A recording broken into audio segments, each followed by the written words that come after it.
Hare Krishna. Om Ajnanatimirandasya Jnananjana Shalakaya Chakshurumritam Yena Tasmai Shri Guruve Namaha. Namo Vishnupadaya Krishna Prishtaya Bhutale Srimati Bhaktivedanta Swami Niti Namine.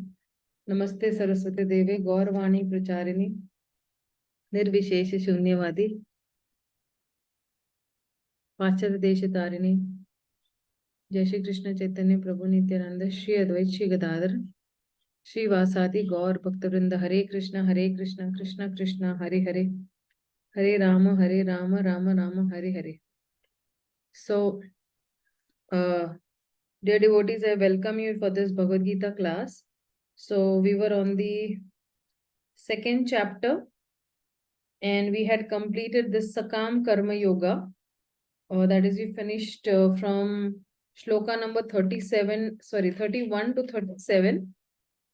And we were supposed to move on to Buddhi Yoga. That is the Nishkam Karma Yoga. So just give me 1 minute. I'll share the screen with you all.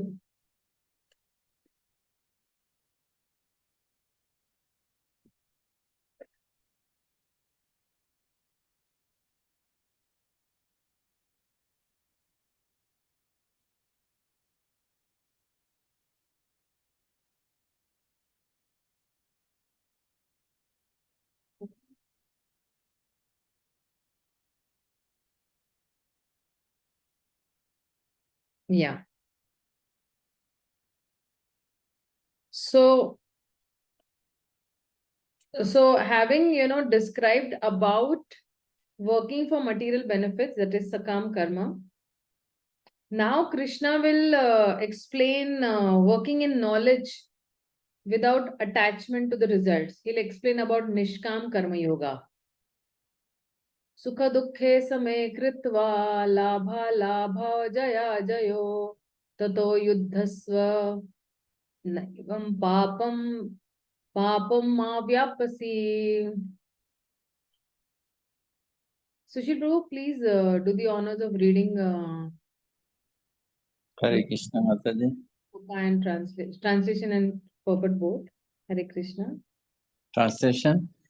Do thou fight for the sake of fighting without considering happiness or distress, loss or gain, victory or defeat, and by so doing you shall never incur sin.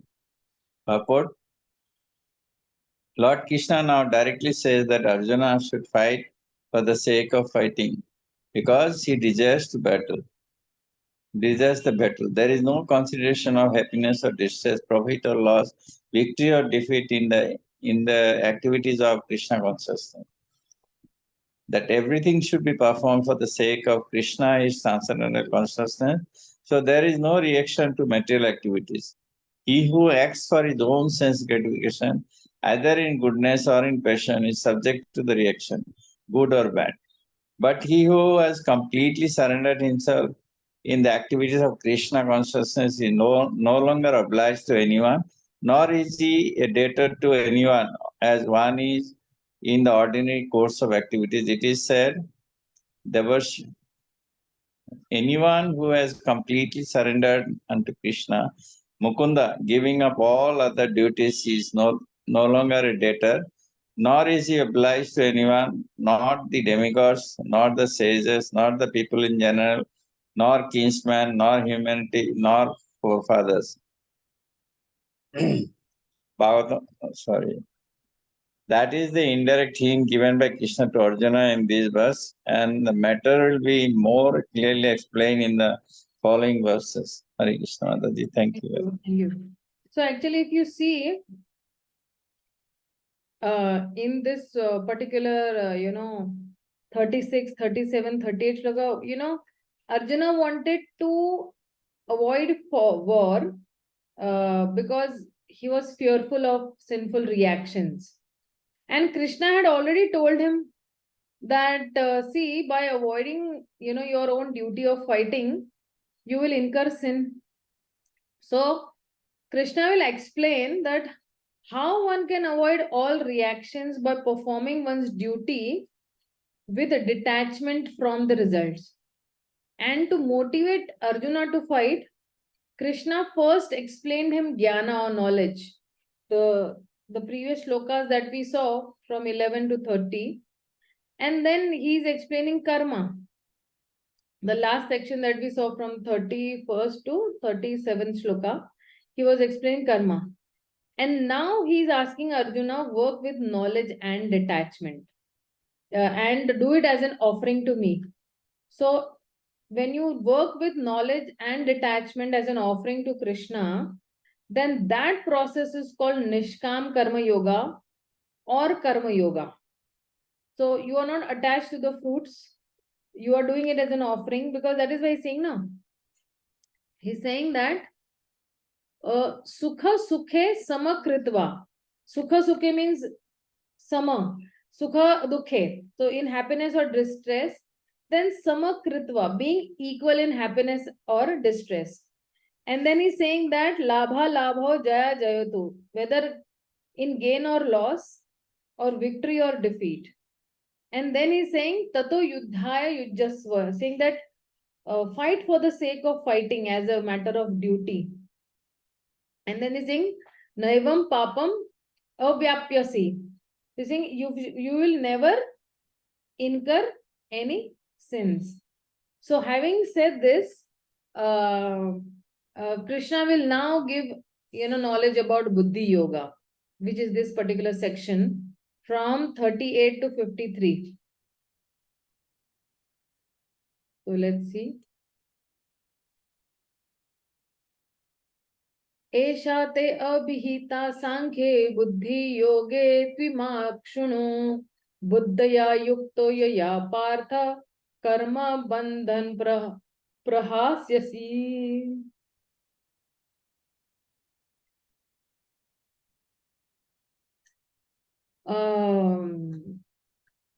Sudha Mataji, please read this translation and purport both. Thus far, I have described this knowledge to you through analytical study.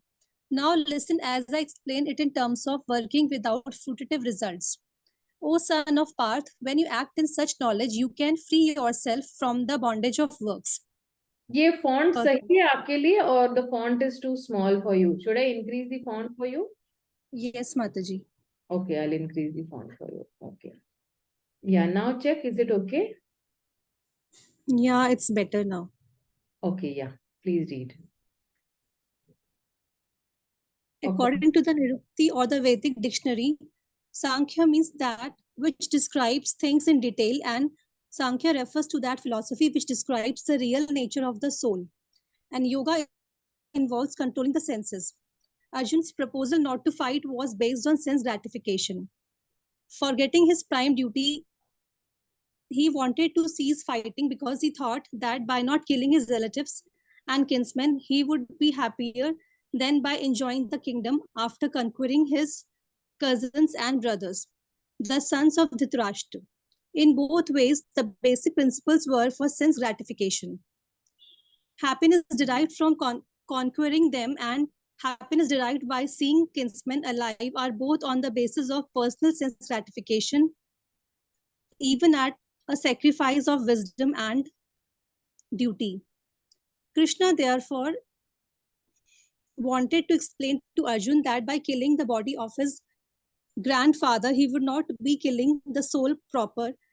And he explained that all individual persons, including the Lord himself, are eternal individuals. They were individuals in the past, they are individuals in the present, and they will continue to remain individuals in the future, because all of us are individual souls eternally.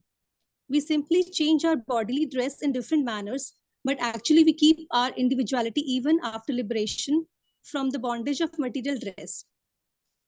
An analytical study of the soul and the body has been very graphically explained by Lord Krishna. And this descriptive knowledge of the soul and the body from different angles of vision has been described here as Sankhya. In terms of the Nirukti dictionary, this Sankhya has nothing to do with the Sankhya philosophy of the atheist Kapila. Long before the impostor Kapila, Sankhya The Sankhya philosophy was expounded in the Srimad Bhagavatam by the true Lord Kapila, the incarnation of Lord Krishna, who explained it to his mother, Devahuti. It is clearly explained by him that the Purusha or the Supreme Lord is active and that he creates by looking over the Prakriti. This is accepted in the Vedas and in the Gita. The description in the Vedas indicates that the Lord glanced over the Prakriti or nature and impregnated it with atomic individual souls. All these individuals are working in the material world for sense gratification, and under the spell of material energy, they are thinking of being enjoyers. This mentality is dragged to the last point of liberation when the living entity wants to become one with the Lord. This is the last snare of Maya or sense gratificatory illusion. And it is only after many, many births of such sense gratificatory activities that a great soul surrenders unto Vasudeva, Lord Krishna, thereby fulfilling the search after the ultimate truth. Arjuna has accepted Krishna as a spiritual master by surrendering himself unto him. Shishya te ham sadhi mam tvam prapannam. Consequently, Krishna will now tell him about the working process in Buddhi Yoga or Karma Yoga, or in other words, the practice of devotional service only for the sense gratification of the Lord. This Buddhi Yoga is clearly explained in chapter 10, verse 10 as being direct communion with the Lord, who is sitting as Paramatma in everyone's heart. But such communion does not take place without devotional service. One who is therefore situated in devotional or transcendental loving service to the Lord, or in other words, in Krishna consciousness,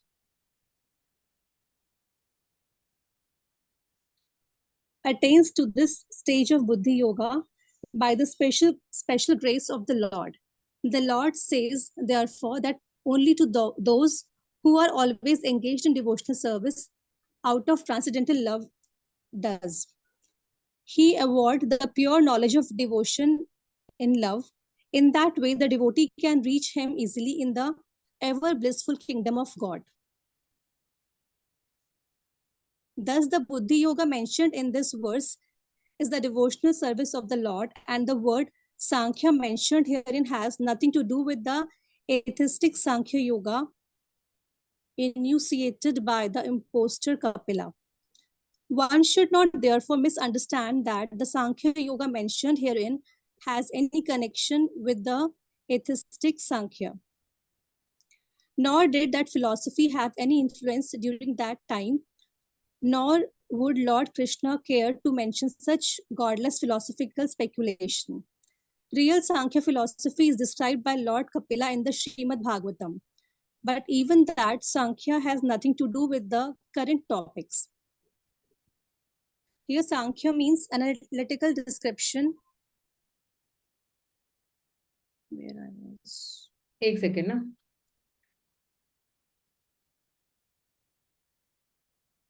Yeah. Here, Sankhya means analytical description of the body and the soul. Lord Krishna made an analytical description of the soul just to bring Arjun to the point of Buddhi Yoga or Bhakti Yoga. Therefore, Lord Krishna's Sankhya and Lord Kapila's Sankhya as described in the Bhagavatam are one and the same. They are all Bhakti Yoga. Lord Krishna said, therefore, that only the less intelligent class of men make a distinction between Sankhya Yoga and Bhakti Yoga. Sankhya Yoga, I don't know. Balah pravadanti na panditaha. Of course, atheistic Sankhya Yoga had nothing to do with the Bhakti Yoga. Yet the unintelligent claim that the atheistic Sankhya Yoga is referred to in the Bhagavad Gita. One should therefore understand that Buddhi Yoga means to work in Krishna consciousness, in the full bliss and knowledge of devotional service. One who works for the satisfaction of the Lord only however difficult such work may be, is working under the principles of Buddhi Yoga and finds himself always in transcendental bliss. By such transcendental engagement, one achieves all transcendental understanding automatically by the grace of the Lord, and thus his liberation is complete in itself, without his making extraneous endeavors to acquire knowledge. There is much difference between work in Krishna consciousness and work for fruitive results, especially in the matter of sense gratification for achieving results in terms of family or material happiness. Buddhi Yoga is therefore the transcendental quality of the work that we perform. Thank you. Thank you so much. Well read. That was a long purport. So, Krishna is saying in this that, see, so far I have given you an analytical description of this body and soul. That is Sankhya or Gyan Yoga. And then he's saying, now you hear about Buddhi Yoga. When you will engage your intelligence in this yoga, you will become free from the bondage of work, karma bandhanam. And even the acharyas, they have explained that this Buddhi Yoga is actually indicates both Karma Yoga also and Bhakti Yoga also. So, if you see in these previous verses that you had, verses like give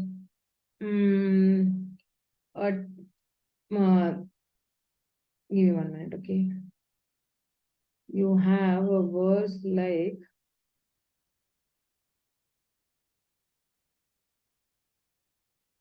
Tesham sadati yuktanam bhajata priti purvakam dadami buddhi yogam yena bhayanti te. Or, dadami buddhi yogam. There is a word coming over here. And there is another, shloka, which comes in the 18th chapter, where he says that, just give me 1 minute, okay. This Chetasa sarva karmani may sannyase mat paraha buddhi yogam upasrita mat chitta satatam bhava. So, in these two verses, this word Buddhi Yoga is indicating only Bhakti Yoga or devotional service to Krishna. So that is why he is actually, speaking about Buddhi Yoga. So let's go to the next section over here. Sorry. Yeah. So now he's saying that a very nice shloka. This is beautiful shloka. He says that Neha Bikramanastosi Pratyavayana Vidyate Swalpamapi Dharmasya Trayata Mahata Bhayata. What is Krishna saying in this? Priyanka, please read this translation and purport both. Yes, Motherji, Hare Krishna. Translation. In this endeavor, there is no loss or diminution, and a little advancement on this path can protect one from the most dangerous type of fear. Purport. Activity in Krishna consciousness or acting for the benefit of Krishna without expectation of sense gratification is the highest transcendental quality of work. Even a small beginning of such activity finds no impediment, nor can that small beginning be lost at any stage. Any work begun on the material plane has to be completed, otherwise the whole attempt becomes a failure. But any work begun in Krishna consciousness has a permanent effect, even though not finished. The performer of such work is therefore not at a loss, even if his work is in Krishna consciousness is incomplete. 1% done in Krishna consciousness bears permanent results, so that the next beginning is from the point of 2%, whereas in material activity without 100% success there is no profit.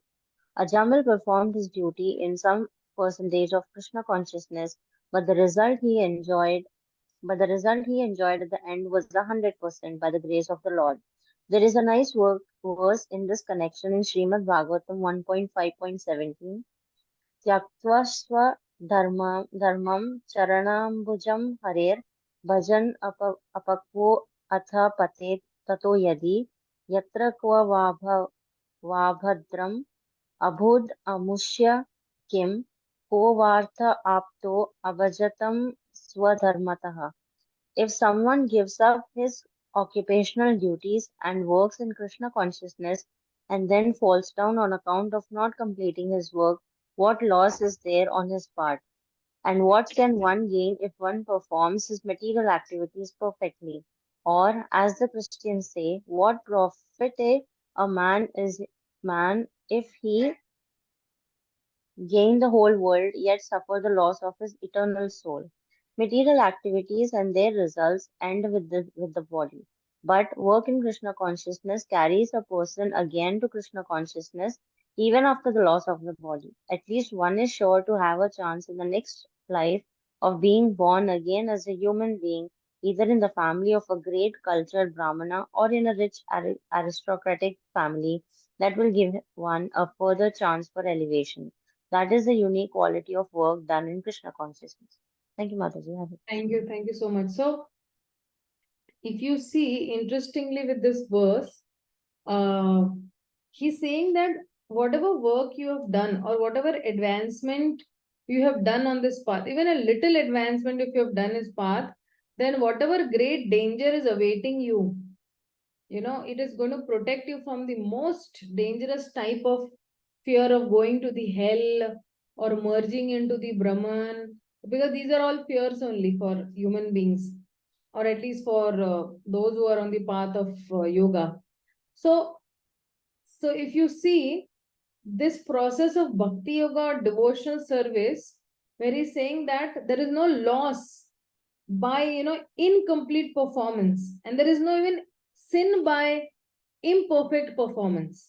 So for example, I'm going to do some seva in the temple, maybe I'm going to clean some pots, but for example, I did not clean one pot a little more clean, so I'm not going to incur any sin for this, and it is saving one from the most dangerous type of fear. So for a human being, the most dangerous type of fear would be going to hell or merging, or even the fear of repeated birth and death also. That also it is going to save that particular person. Yeah, Priyanka, ask me. You wanted to ask me something? Yes, Mataji. Actually, a few days back, Yeah. I heard somewhere I heard that if we chant like around so many number of names of holy names, then we will be free from the karmic reaction. So that is like around 3 crore some names, and which will take around 56 years of chanting 16 rounds every day. Like if at a particular point of time, if we pass away at that point, like it is 50th year and we pass away, take a next birth. So again, we would have to chant for 56 years for all those karmic actions to break, get free, or would that continue again for the 51st year like that? Yeah, 51 से वो carry चलेगा ना. It will start from 51th year that way. So whatever you have done will not be lost. It will be still there in Even your bank balance. even the chanting which we do every day for 16 rounds, that also. Yes. So, spiritual bank balance ऐसा है ना, nobody can take away that balance. Material balance, people might cheat, loot, or you might also withdraw because of some emergency and all. यहाँ पे any emergency comes, how much ever die hard things you need, you cannot withdraw. You just keep on adding or multiplying spiritual credits. But subtraction and division is not possible. It is only going to increase, and day by day, Ananda Buddhi Vardhanam. Vardhanam means it keeps on increasing. Ananda, बढ़ते जाएगा, है ना? So that's how it keeps on increasing. So let's see the next shloka. So here this is, oh, I'm sorry. I think I came on the next shloka, but I just skipped out. Okay. So in this particular shloka, he says that व्यवसायित्मिका बुद्धि रेके कुरु नंदना बहुशाखा हि अनंतश्च buddhayo vyavasayina. So now he's going to tell that what do intelligent people do? Okay, when they come into Buddhi Yoga. Sejal Mataji, please read this. Translation. Hare Krishna Mataji. Hare Yeah. Krishna. Translation. Those who are in the path of resolute in purpose and their aim is one, O beloved child of the Gurus, the intelligence of those who are irresolute is many branched. Purport. A strong faith that by Krishna consciousness one will be elevated to the highest perfection of life is called Vyayasamtika intelligence. The Chaitanya Charitamrita Madhya 22.62 states, Shraddha Sapta Vishwasha Kahe Shrubdha Nishchaya Krishna Bhakti Kaila Sarva Karma Karta Hai. Faith means unflinching trust in something sublime. When one is engaged in the duties of Krishna consciousness, he did not act in relationship to the material world with obligations to family traditions, humanity, or nationality. Fruitive activities are the engagement of one's reaction from past good or bad deeds. When one is awake in Krishna consciousness, he need no longer endure for good results in his activities.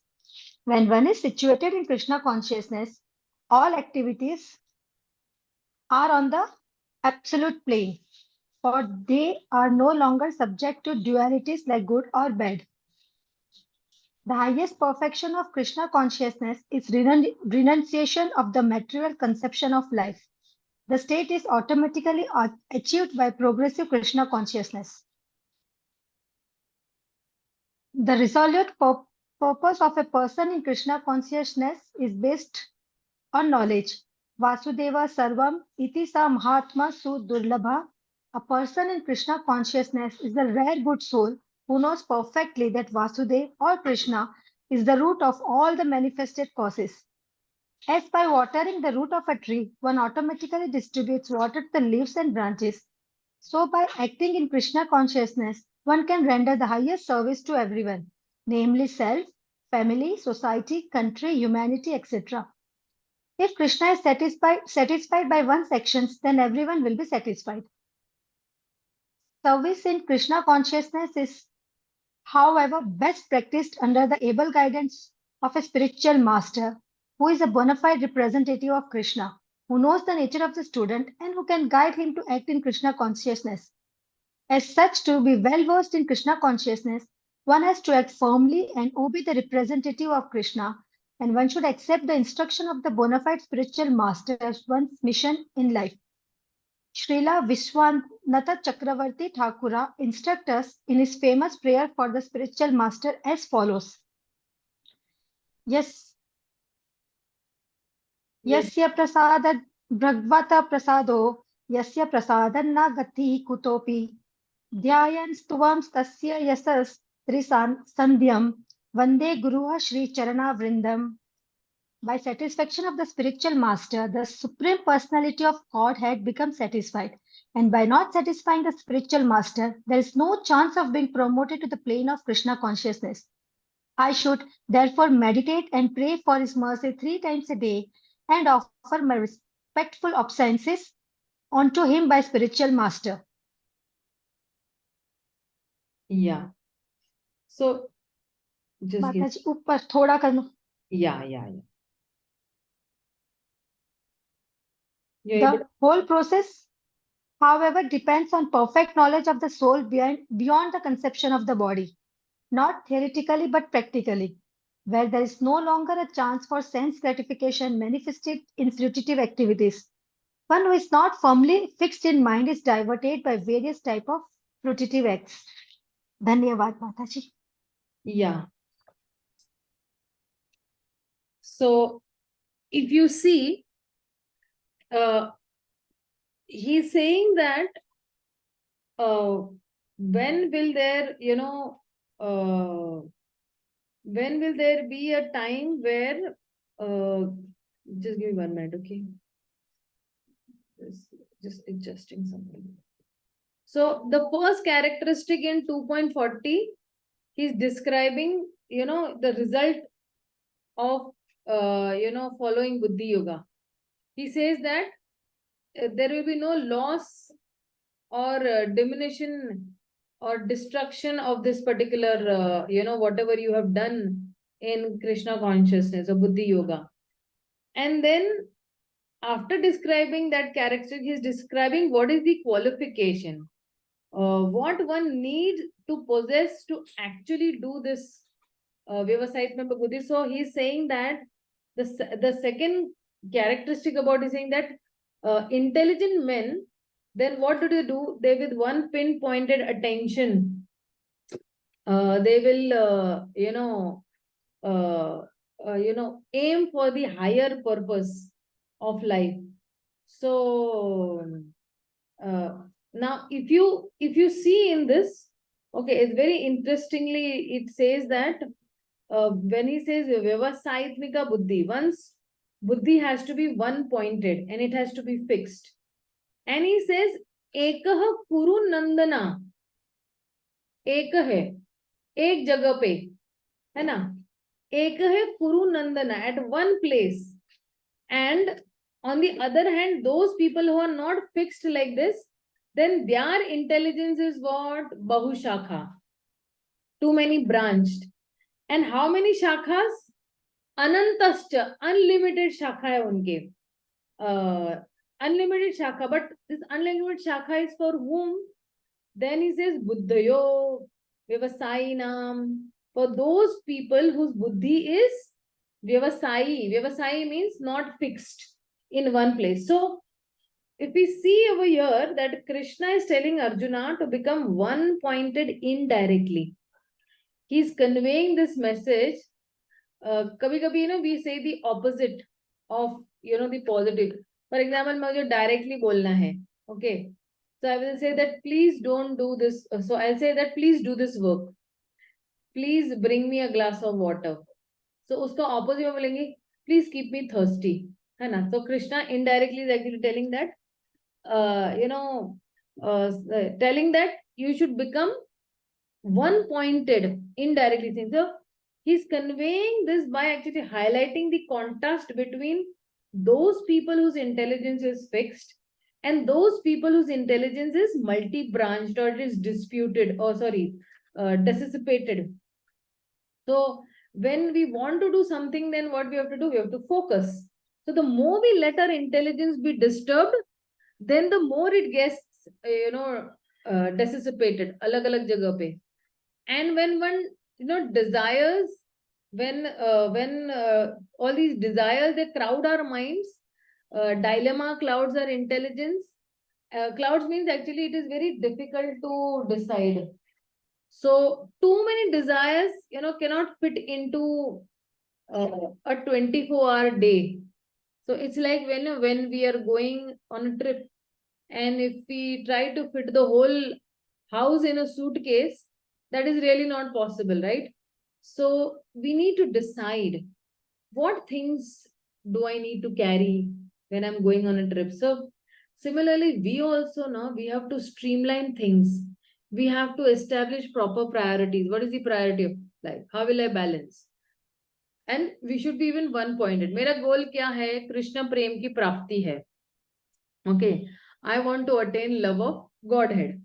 So we should become one-pointed. And so generally when we practice, generally when we want to practice Krishna consciousness, then we have to become Ekahe Kuru Nandana. To the extent we are one-pointed, to that extent we can practice Krishna consciousness very diligently. So, and if we are not one-pointed, then we find it is very difficult to, persevere Krishna consciousness. Because if you see, Srila Prabhupada also in this particular purport, Srila Prabhupada, Srila Prabhupada's whole purport takes a very interesting angle. And Srila Prabhupada does not want to focus too much on the second part, Bahushakahi Anantascha.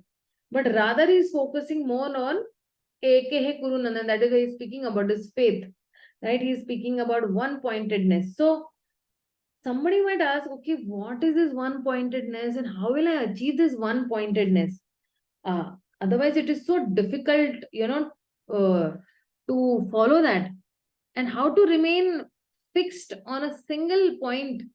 Like, for example, I'm actually participating in some race, or I'm participating in some Olympic gold medalist or some mountain climbing, then, we need to focus on one thing. So, even, this Arjuna also, when he had to get married to Draupadi, one pointed focus attention he had on the eye of the fish. Or even if you see in that matter, a cricketer also, he also will focus only on cricket, right? He won't say, okay, let me play badminton also, and let me try my hands on table tennis also, and squash also, and hockey also. No. So that will be very, the many things you focus, then it will be very, fanatical. So, that will be very fanatical focus, because those fanatics are those actually who they believe that what they are doing is the only right thing and everything else is wrong. That is called fanatic. We say, no, don't be fanatic. So they are not only focused on cricket, but they are also focused on one aspect of cricket, such as, like, if I am a pace bowler, I am a spin bowler. Of course, I don't have so much knowledge about these things, but I'm just giving you example. Okay, or somebody is focused only on batting, somebody is focused only on wicket keeping. So similarly, we also, when we are studying Krishna consciousness, and if we want to advance in Krishna consciousness, then we need to be focused. And there are many things done, if you see in Prabhupada's mission, Krishna wants the whole world to be delivered, and he wants us to become an instrument for it. But how we decide, we just sit and keep thinking, this has to be done and that has to be done, and okay, that is fine. But what will a serious devotee will be defined by, the purpose or sense of purpose and a sense of urgency. So sometimes something has to be done, and something has to be done very much soon also. Something has to be done now, something has to be done later. So how do we get a sense of urgency and a sense of purpose? Then Krishna will reveal, his desire or his will through the spiritual master. So when Prabhupada took his spiritual master's instructions to his heart to share these books in English language and preach the West, he made an extraordinary success by following this particular instruction. So he focused only on one aspect, that okay, preach in the West English language. So now we may or may not be so fortunate to have a very specific and personal instruction from the spiritual master. But the important point is to recognize that spiritual master's instructions, and don't have to be very specific and personal to become, for them to actually become the mission of our life. So instead, we should understand that the general instruction Krishna has given us through Srila Prabhupada are the way we will have to become devotees, love Krishna, help others also in loving Krishna. So how we do it specifically is, it will vary, depending upon everybody's time, place, and circumstance. But at this stage, we might not know that how I can serve Krishna. But if we keep on exploring our interest, what is my strength? Or what am I interested? What is my passion? Then we'll gradually find out that what we are most comfortable with. Like, say, for example, somebody might be very comfortable in book distribution. Somebody might be very comfortable in kirtan. Somebody might be very comfortable at doing one-to-one preaching. His strength might be that, one-to-one preaching is able to connect many people to Krishna consciousness. Somebody might be very good at, washing pots. Somebody might be very good at deity worship. Somebody might be very good at explaining Bhagavad Gita. Somebody might be very good at explaining the Bhagavatam. Somebody might be very good at temple management. Somebody might be very good at, teamwork. So we should just find out our, strength. So generally, the way we decide is by, feeling internally comfortable and externally competent in doing that service. So we think like, yes, I will do it, and I'm looking to do this. That is actually how we think. So we need to determine our own strength or a varna in this Kali Yuga. Might be a little difficult also due to some mixing happening. Kshatriya is doing the work of a Brahmana and Brahmana doing the work of a Kshatriya. So it will be challenging to assume varna based on our birth, but instead what we can do is we can focus on ourselves with the guidance of some senior devotees, discussing what service is the best for us, the best way we can serve Krishna. So that way we apply this instruction, that Ekehe Kuru Nandana. Ekehe Kuru Nandan, we find out that our goal is to become Krishna consciousness, as we have learned from the scriptures, and then we try to find out with the help of Krishna and the devotees, what is the best way we can serve Krishna while in this material world. And we use our talents, we use our abilities, given to us for Krishna's glorification, for our own purification, for the benefit of the world. And this is how we can, apply this particular Ekehe Kuru Nandan shloka, and the spiritual master's guidance does not have to come through personal instruction. If it does, that is really wonderful, that is nice. Otherwise, we can learn by studying scriptures, engaging our minds, connecting with Krishna internally, and seeking help of the senior devotees. So this instruction of Bhagavad Gita is not only for Krishna or for Arjuna. This instruction is for us also. We should. Well, that is why, what I generally feel is that this shloka says that find your own strength. What is that one strength where you will be Ekehe Kuru Nandan? That you will be focused on Krishna himself and not Bahushaka or many other things. Like, for example, somebody loves chanting, so he will keep on chanting. There are some devotees in Pune over here. They love chanting. And whenever you go to that Bhakti Vedanta hall, there is one corner actually they have kept in that Bhakti Vedanta hall or Balaji hall, that you will see them chanting only. A lot of times you'll see them, they get free, they go to that hall and they chant. Then they do some service and so their natural inclination is for chanting. Some people love deity worship. They, think out of the box for deity worship. They will think that, okay, if I will, make this garland like this, and if I will make this crown of the Lord like this, or pagdi like this, or what I can do something very innovative today in deity worship. So many other things to please Krishna, they bring out, because every human being has got consciousness, and with that consciousness, he'll try to please Krishna. So maybe we should also try to find out what is our own strength and work upon that strength and utilize that particular ability or strength in Krishna consciousness. So let's go ahead.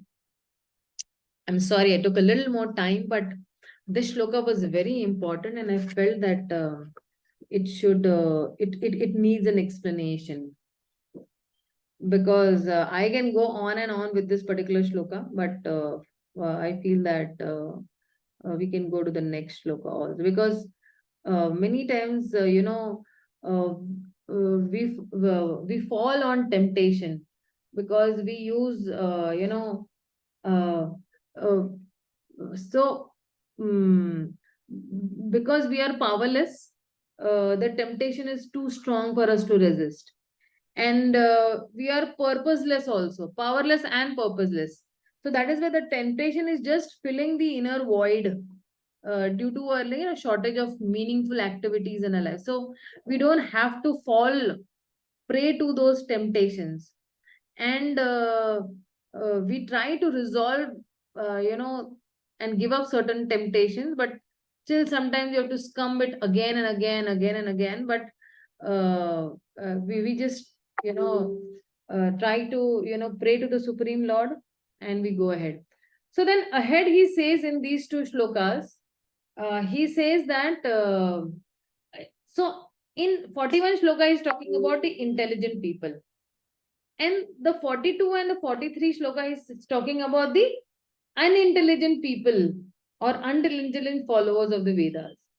So he says that Yam imam pushpitam vacham pravadanti avapaschita vedavadarata partha nyanyad astiti vadina kama atma swargapara janma karma phala pradam kriya vishesha bahulam bhoga aishwarya gatim prati. Very nice shloka this is. In terms of that, what we should not be doing. Sejal Mataji, please read this translation and purport both. Hare Krishna Mataji. Hare Krishna. Translation. Men of small knowledge are very much attached to the flowery words of the Vedas, which recommend various fruitive activities for elevation to heavenly planets, resultant good birth, power, and so forth. Being desirous of sense gratification and opulent life, they say that there is nothing more than this. Purport. People in general are not very intelligent, and due to their ignorance,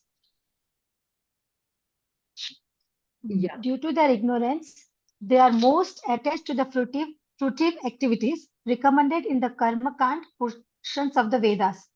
They do not want anything more than sense gratificatory proposals for enjoying life in heaven, where wine and women are available and material opulence is very common. In the Vedas, many sacrifices are recommended for elevations to the heavenly planets, especially the Jyotistam sacrifices.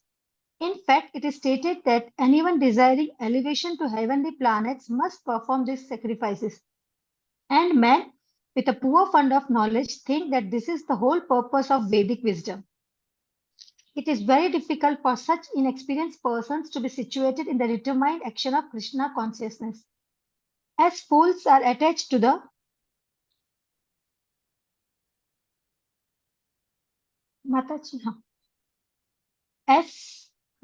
As fools are attached to the flowers of poisonous trees without knowledge the results of such attractions, enlightened men are similarly attracted by such heavenly opulence and the sense enjoyment thereof.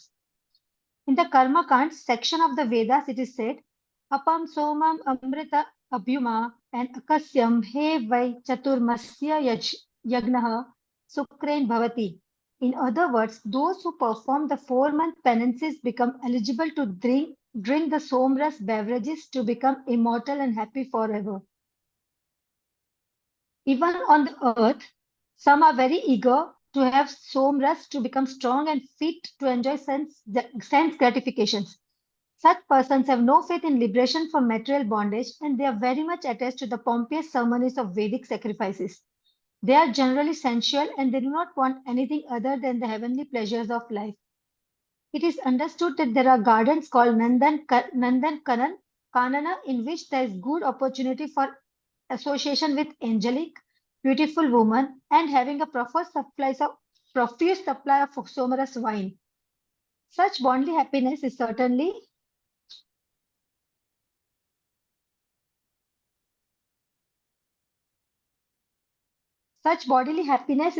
sensual. Therefore, there are those who are purely attached to such material, temporary happiness as lords of the material world. Thank you. Okay, thank you, Mataji. So, if you see in this particular shloka, where he's saying that the unintelligent followers of this Vedas, those who are Veda Vadarata, they are attached to the flowery languages of the Vedas, and these Vedas recommend fruitive activities for elevation to heaven, elevation to what do you say? Just give me 1 minute. Good birth, power, and so forth. So somebody wants to, do bhoga. Somebody wants material opulence. They say that there is nothing more than this. So these people, are unintelligent people who think that only bhoga and aishwarya, only sense enjoyment and material opulence is all in all. Yes, Sejal Mataji, you had a question. Mataji, as this shloka says, the material happiness, but when we are unaware of this Bhagavad Gita or Bhagavad, we used to follow what Pandit ji used to say, do this havan, do this puja, ye yagna karao, ye daan karo.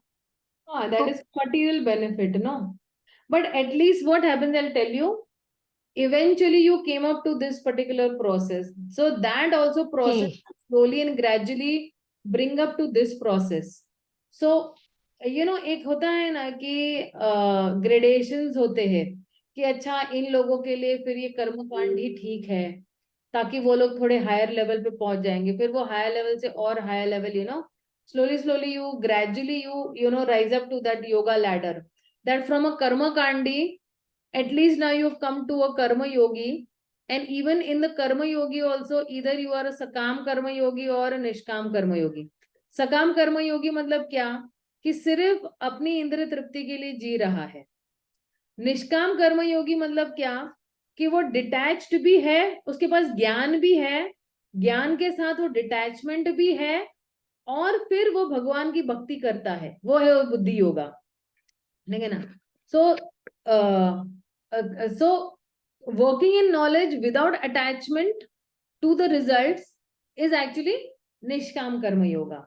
And slowly he will be doing everything for Krishna. He'll offer all his results to Krishna.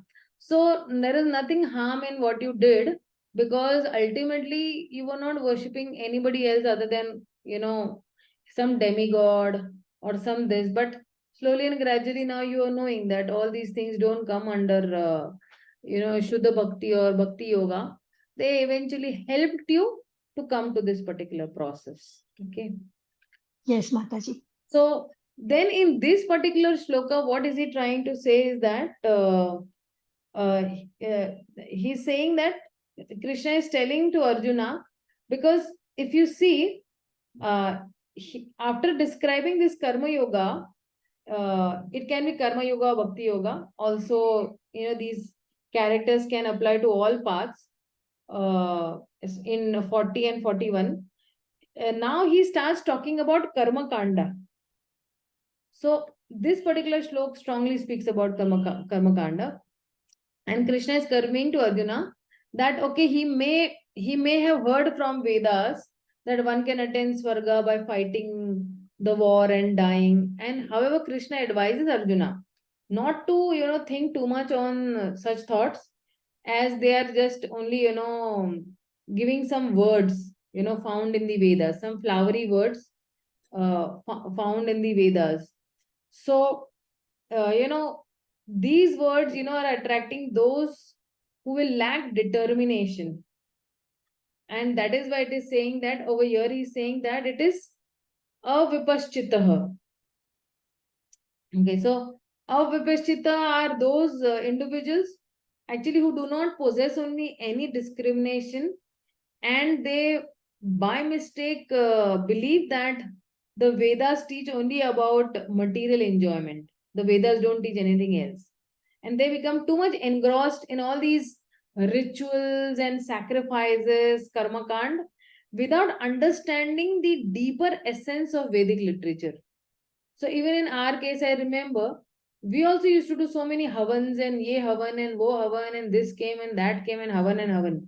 But that havans gradually helped us to come to the level. So these individuals, they desire only sensual pleasure, kama, and they aspire to reach Swarga, where they can, anticipate that I'll get a, auspicious birth in the heavenly realms, janma karma phalapradam.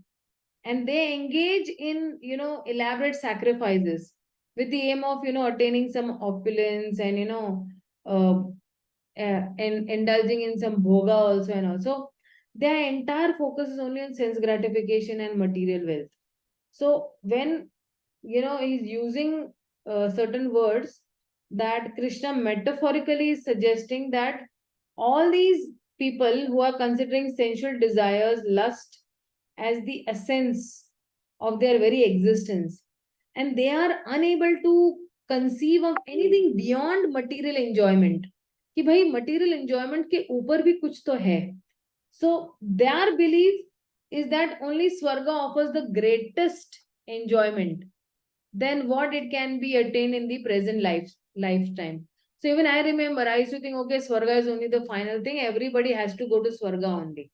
When I was small, I used to always think this only, that our last destination will be either Swarga or either Narka. But Krishna is telling over here, and he's emphasizing that although these Vedas, they contain the teachings of material desire, they do not represent the ultimate conclusion. And Karma Kanda is representing the initial stage. Then, after Karma Kanda will come Jnana Kanda and ultimately Bhakti or devotional service. So, Srila Prabhupada is saying that all these Upanishads are actually marking the beginning of a transcendental life within the Vedas, where Karma Kanda is primarily discussed, but Bhakti is also slowly revealed.